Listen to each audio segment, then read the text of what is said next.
Главный вопрос, поднимаемый на встрече, приоритетные направления в деятельности Роскомнадзора. Одно из главных – совместная работа управления с правоохранительными органами в области борьбы с распространяемой непроверенной информацией, в том числе через мировую паутину. Вопросу ограничения доступа к таким сомнительным сайтам здесь посвящен содержательный доклад. Полномочия от Роскомнадзора по противодействию распространению противоправной информации в сети интернет связаны в основном с введением единого реестра доменных имен, указателей страниц сайтов в сети интернет и сетевых адресов, позволяющих идентифицировать сайты в сети интернет, содержащие информацию, распространение которой в Российской Федерации запрещено.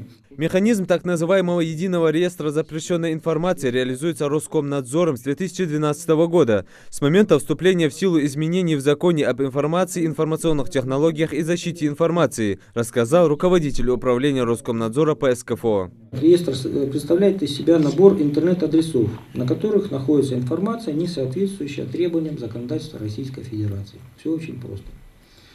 Абсолютно все операторы связи, предоставляющие доступ к сети интернет на территории России, должны дважды в день выгружать весь перечень адресов, содержащихся в едином реестре, и в течение суток блокировать эту информацию.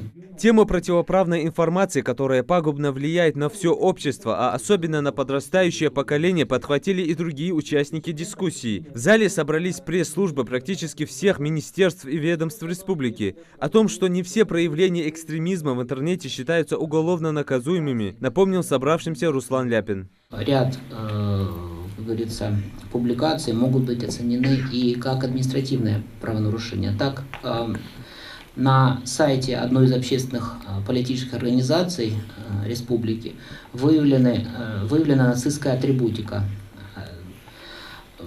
Авторы статьи, видимо, не очень хорошо оценили последствия размещения такого рода изображений, и поэтому что дало нам основание возбудить дело об административном правонарушении. Участники также не упустили возможность выступить и задать интересующие вопросы. Здесь также напомнили, что в целях безопасности с недавних пор все юридические лица, в том числе и крупные компании, должны предоставлять сведения о местонахождении баз данных. Роскомнадзор является уполномоченным органом по защите прав субъектов персональных данных. Все это делается легко. Вы можете прозвонить, назвать НН-организации, сотрудник пробьет по базе данных и посмотрит, что именно вам нужно представить, какую информацию. Поэтому я бы хотела обратиться ко всем. Я бы попросила руководителей всех организаций озадачиться этим вопросом, прозвонить в управление и закрыть этот вопрос. Это далеко не последняя встреча сотрудников Роскомнадзора с представителями СМИ. Следующая пройдет в ноябре. Участники будут обсуждать уже вопрос о подписании кодекса о добропорядочных отношениях в сети интернет. Юсуп Гилисханов, Рахман Цуров, Магомед Урусханов, Новости 24.